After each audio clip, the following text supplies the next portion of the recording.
We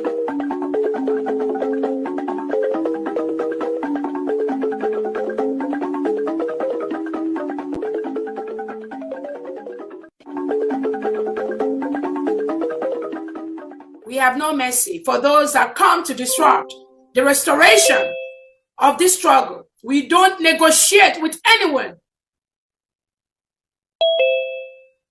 We will never do that. Because when you do things like that, you encourage the same thing to be inside the government, and they will continue to do what they are doing. There's an added access.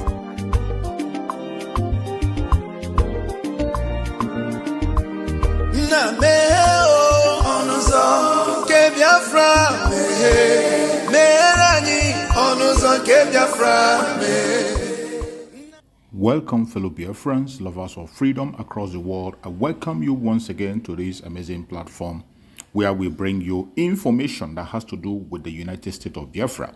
Information coming from the right source. In this platform, we promote and support the restoration fully and recognition of the United States of Biafra under our Prime Minister, Mazi Simon Ekpa, and of the Supreme Commander of Mazi Nnamdi Kanu. Today, under the leadership of Dr. Ngozi Orabweze, the Deputy Prime Minister. Wherever you are and you're watching this program, I welcome you. Please like and share to all platforms. In this program, we will be continue to show you information that are coming from all angles, more especially things that has to do with the Biafran territory, regardless where it is, whether in the east, in the west, in the north, in the south. We bring it before you so that you can digest it and have a rethink and know where you stand. The only thing that can guarantee our freedom in that contraption called Nigeria is Biafra. It is either Biafra or nothing. And wherever you are, continue to support the United States of Biafra. That is the only way to go. That is the only way you can have good economy and have security. Regardless what you see today, do not get distracted. Do not get bemoved. Continue to stand your ground, to demand for self-determination because it is your right. Do not allow anyone to take away the right to self-determination, the right to self-defense, and the right to life from you. Kindly watch this video for more wisdom. Let's watch. Master Fred Nzako, good evening and thank you for joining us on the World News at 6 today. How are you? Thank you. Can you hear me, sir? Yes, I can hear you. All right, Barrister Fred. Thank you. Thank you very much for actually joining us on the World News. Barrister Fred Nzako, let's look at this scenario. So today, Nnamdi Kanu appeared in court, and this time around, the DSS brought in... The line is muffled. The line it's muffled? You can't hear me? Muffled, yes. Okay, let me remove it from speaker then. All right, let me put you on speaker. Yeah, Barrister Fred, it's good now. Okay, thank you very much. So Barrister Fred, let's look at the scenario. Today, Nnamdi Kanu was presented in court, and there were testimonies against him being presented by the DSS. Now, the DSS was able to bring out all the items they seized from Nnamdi Kanu way back in 2015. Now, we were surprised because basically he's been held in DSS custody since 2021, since he was extraordinarily renditioned. We thought they would display contents that were brought in by him when they got him in Kenya, but they displayed all the contents, the hotel where they caught him, and everything that they were able to take away from him. And one of the witnesses actually disclosed, that is one of the DSS witnesses, disclosed that Nnamdi Kanu was operating secretly with some certain persons with IPOP as an institution. How do you think, and they were able to play out some of the audios on the live broadcast that he actually... I think does not matter. Okay. What matters is what is the reality and what is the main issue on the table. Nnamdi Kanu was arrested in 2015, and between 2015 and 2017 no evidence was brought before him. He was not released. He was just kept in detention until 2017 when he now was brought to court. When he now was given his bail, and while enjoying his bail, soldiers went to his house. And in the process, so many people were killed. He himself was almost killed. He escaped by the whiskers, and he ran away into exile. In 2021, he was illegally abducted by the agent, good to the ears of Nigerians because of our hero-worshipping tendencies in the country. And that was why the insult to Mr. President was turned around to become treasonable. Whereas all over the world, an insult to a president does not amount to a treasonable offense. Rather, it amounts to an offense in law of thought, which is you can as well take him to court on issues bordering about on your damage to your personality. If you feel your personality was damaged, then you can go to court and seek redress, and not to turn around to say he committed treason because he insulted Mr. President Muhammadu Buhari. To the extent that when he said that there were two Buharis operating in Asorock, that one was Jubril from Sudan, it gained a lot of traction around the world. But up to today, the presidency could not completely exonerate themselves from such statement. We don't want to go back to all those era, because in the era of Buhari not being around in the country, always going for medical treatment without the federal government officially addressing Nigerian people with what was ailing their president, it left a lot of room for conspiracy theories. If Nnamdi Kanu capitalized on the conspiracy theory and said there was a Jubril from Sudan operating in Asorock, it was the duty of government to tell Nigerians where their president was, and if there was no other Jubril in Asorock. So if those things that he did was what influenced the government and they felt he has talked too much, that he has talked beyond his age. So they say that he has talked beyond his capacity. A small boy born in 1973, why is he saying all these things? Those were mere sentimentalities and acting on emotions. They did not matter in issues and the crux of the matter in law. How would you react to this?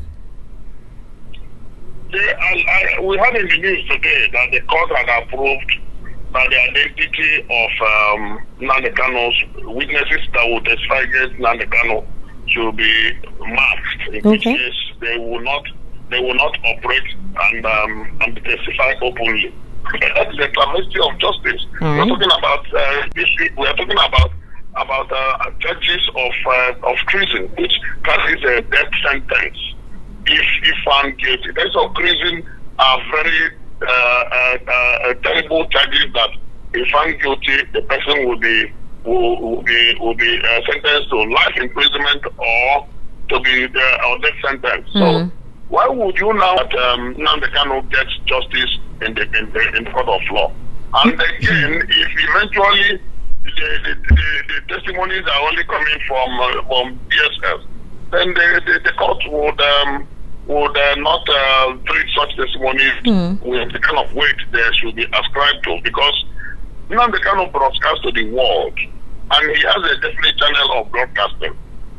And of course, we should take this matter with the way it should be taken, which is ensure that there is not just justice, but the justice must be seen to be manifestly discharged, such that Nnamdi Kanu should not be suffering from persecution. From the way it is going, with the arrest and the detention without trial that has gone on for many years. And May 20. So what happened today as well was the fact that the DSS had asked Nnamdi Kanu if he had associates, and he said no, he worked alone. He personally handled all Radio Biafra broadcast. He also talked about the fact that all his videos are in the public on Facebook specifically. Most of his broadcasts, according to him, he said were done via Facebook. And he said he did not collaborate because they asked him questions about if he had international collaborators. He says no, there were no international collaborators or individuals running the affairs of the movement's communication channels. But the presiding judge ordered that the video recording of Kanu's interrogation session with the DSS be played in open court as part of the ongoing trial. What do you think they wanted to achieve with that? For the whatever conversation he had with the DSS to be played with the open court. What do you think wanted to be achieved with that? Because we were able to get some of Nnamdi Kanu's broadcast. You know, this thing is a video. He did some videos, he did some audio. All of that is on Facebook and it's on YouTube. And some of the statements he made, a couple of Nigerians feel that they could be very well implicating. So with that and the interrogation at the DSS, do you think this could complicate his matter worse? Of the judicial process that is ongoing. So I don't think there's anything wrong about it, but then everything will be wrong if they play the wrong video. Well, a couple of persons believe that okay, for example, during the World News at 12 today, we played some excerpts of some of the statements Nnamdi Kanu made, all right, in his live broadcast. We played it out there. But the thing is this, Barrister Fred Nzako, we've seen a Bello Turuji make utterances. We've seen a couple of persons who are still working freely make utterances that are divisive and that could be considered ethnically terrible in terms of frailing the connectivity of Nigeria's complex and unique nature. So do you think such vehemence can also be applied to others who have made such statements via public forums? The only thing is that they use their indigenous language to broadcast some of these things. It is very uncharitable to compare somebody like Nnamdi Kanu with a fellow like Bello. And he has his roots in law, both domestic and international law. And that was why the courts usually find reasons to say he should be set free. So I am not interested in how government handles some other people or some other terrorists. People of right thinking faculty and people of right minds should be worried about how Nnamdi Kanu is handled.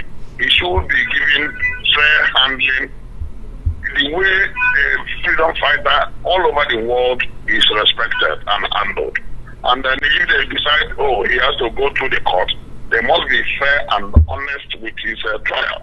And I tell you that if they are honest with his trial, everything he says that he is sure he said, he does not deny. He even repeats that. So there's no need trying to impute anything into his own statement or trying to put words into his mouth. His words are constant and they are firm. That he wants his people liberated from Nigeria. He is not missing words. Okay. And so many other people who also feel that Nigeria is not giving them what they are asking for also have by declaring Binani, when elections, the results had not yet been completely compiled, specifically coming from all the wards.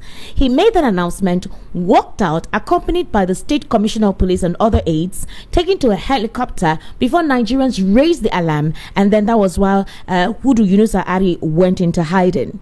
Up to now, we don't know about the case. That case is still very dormant. The last time I heard about Hudu Yunusa Ari was him opening up and telling us that, exposing some certain things by telling us that Ahmadu Fintiri organized polling units, bought election materials, they wrote election results in one corner of the room and all of that. That was actually coming too late after he hid for so long and the EFCC could not produce him.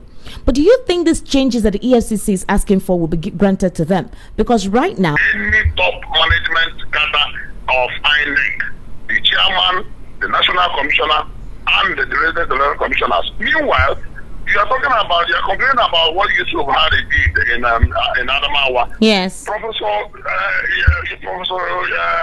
Mahmoud Yakub, the national chairman. When did he declare the election results that brought in Mr. President? 4 a.m. and 3 a.m. when we were sleeping. In the middle of the night. Meanwhile, the previous day, he asked everybody to go home and they will now reconvene at the National Conference Center for them to conclude the protest and then announce the results. People went home, he woke up in the middle of the night to hear that. So what does that tell you? What is the difference between what he did and what Yunus Sahari did?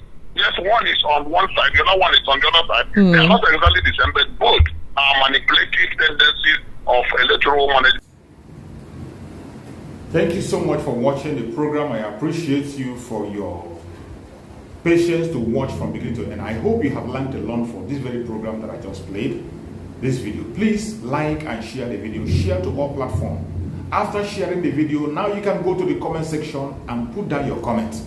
Whatever suggestions, contributions you have to make, what do you think about the video I just played?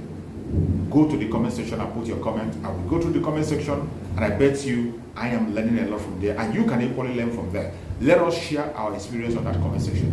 Thank you so much and stay blessed. Don't forget to share and we continue to bless you as you share. Biafra government, peace, progress, unity and equity. We move